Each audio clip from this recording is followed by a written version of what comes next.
Welcome dear students. Topic है refraction through the curve surface.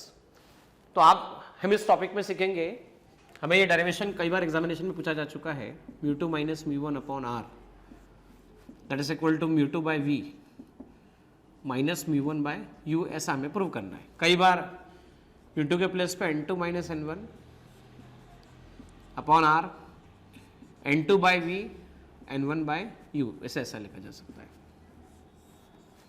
अच्छा, n1 क्या होता है?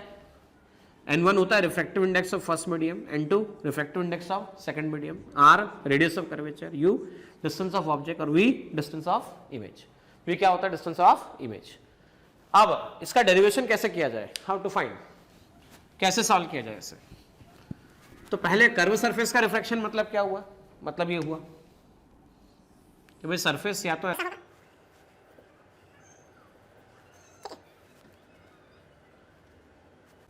ये ऐसा सरफेस है, ये रहा इसका सेंटर। मान लो मैंने ऑब्जेक्ट यहां पे रखा हुआ, लाइट रे यहां से ऐसे निकली। पहला मीडियम रिफ्रैक्टिव इंडेक्स μ1 जिसे मैं n1 कह देता हूं, दूसरा मीडियम रिफ्रैक्टिव इंडेक्स n2। देखो, सेंटर ऑफ कर्वेचर से जब मैं ज्वाइन करता हूं, तो सेंटर ऑफ कर्वेचर से ज्वाइन करने पर क्या होता है?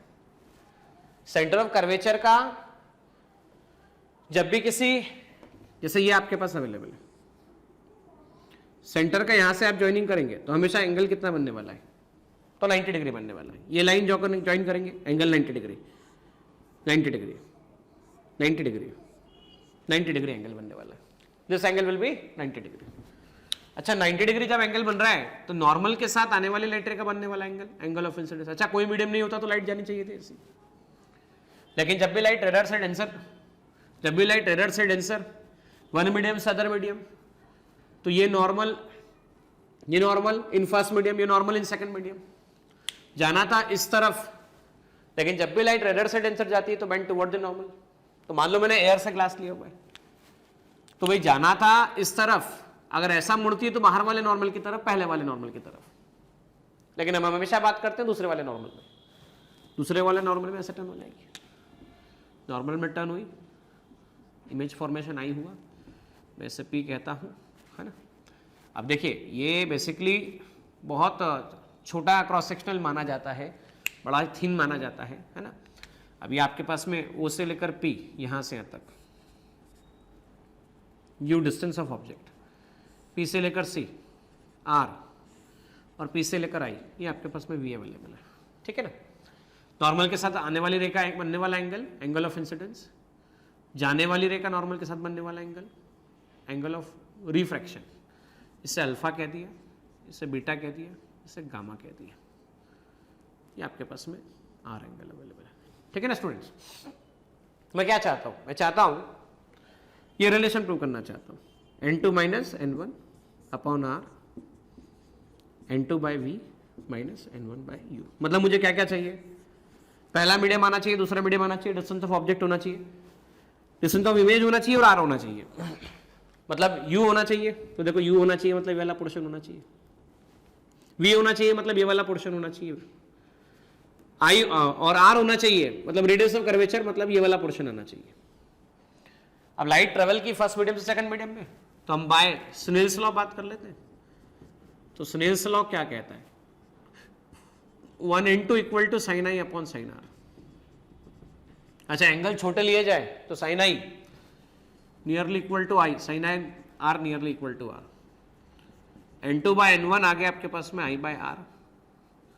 आप चाहें तो इसको ऐसे मॉडिफाई करके लिख सकते हैं, n2r n1 i, n2r n1 i।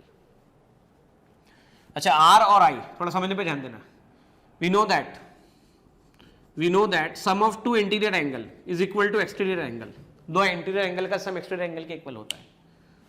तो गामा है ना, ये आपके पास में r और ये आपके पास में beta. So gamma plus r equal to कितना हो जाता है आपके पास में? बीटा। दैट मीन्स r कितना हो जाता है? Beta minus gamma. एक रिलेशन ही आ गया। अब आई निकालना है तो ध्यान से देखना, अल्फा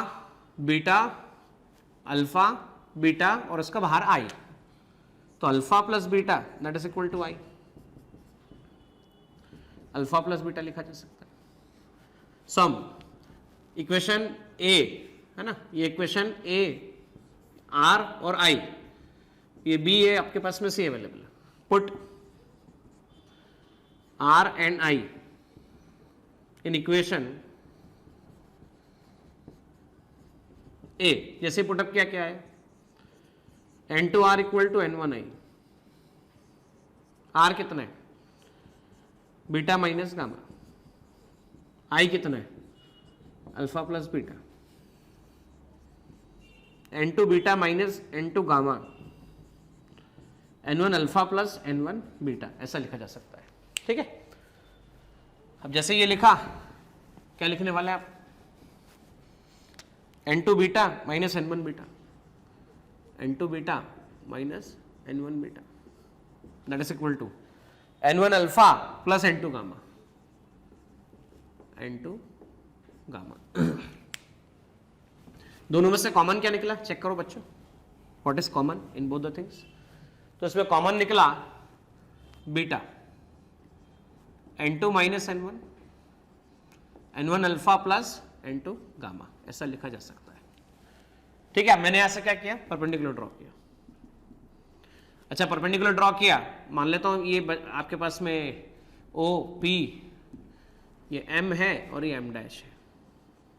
ठीक है, अगर ऐसा माना जाए कि पी एम डैश डिस्टेंस बहुत छोटा है, पी एम डैश डिस्टेंस बहुत छोटा है, मिलीमीटर के ऑर्डर का है, मिलीमीटर का, तो मैं क्या कह सकता हूं, मैं कह सकता हूं P M dash nearly equal to 0 tends to 0, या एम डैश बिल्कुल पी के पास में होगा, एम डैश बिल्कुल किसके पास में होगा, पी के पास में होगा।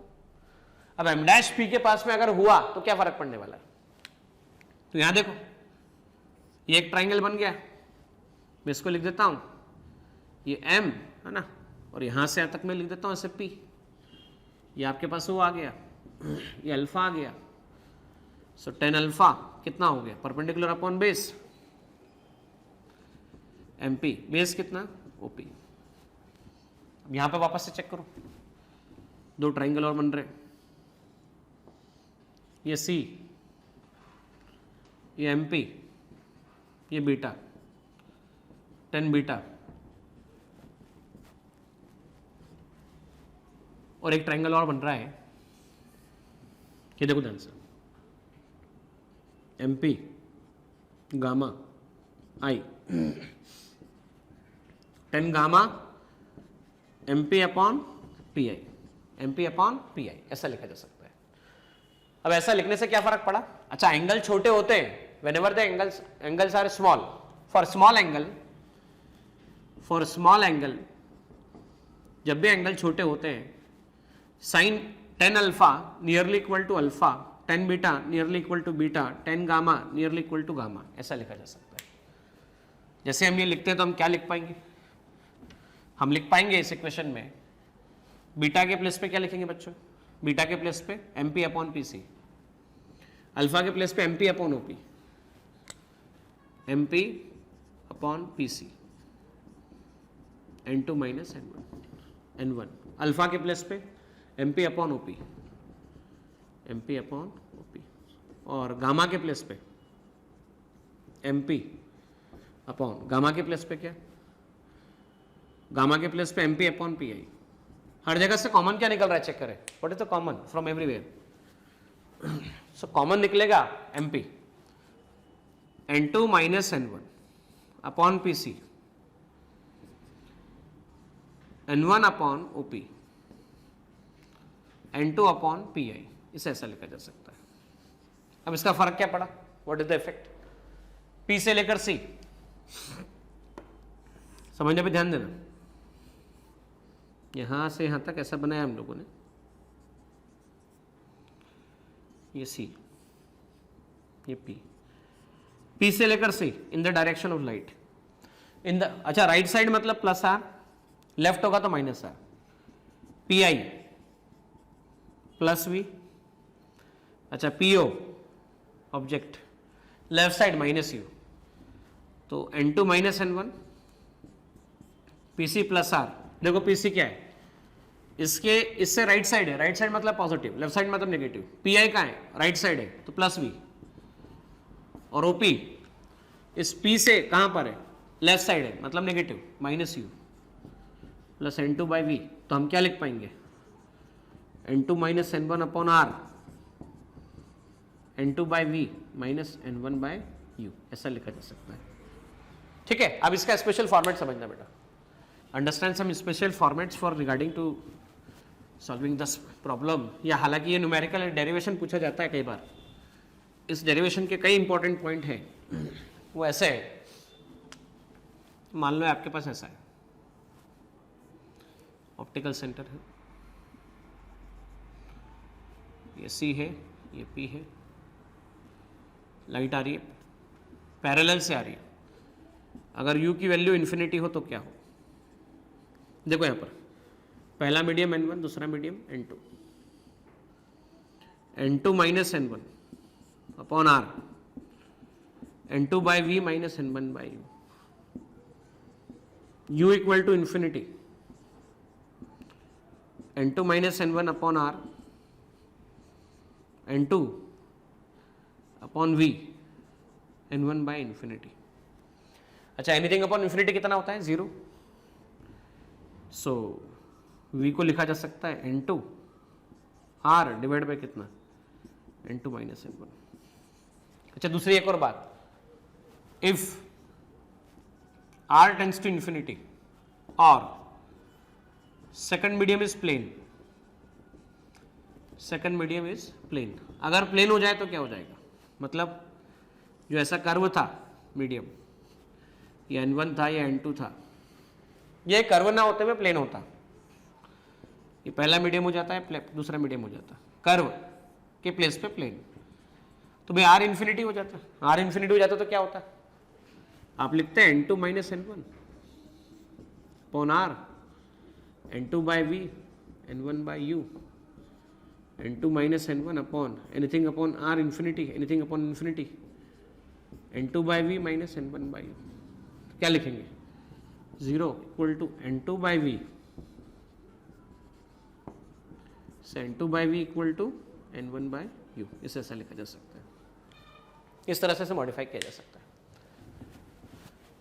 अब रिफ्रैक्शन थ्रू कर्व सरफेस के ही फर्दर एप्लीकेशन का एक हिस्सा है कि जब हम लेंस मेकर फॉर्मूला का डेरिवेशन करना चाहते हैं,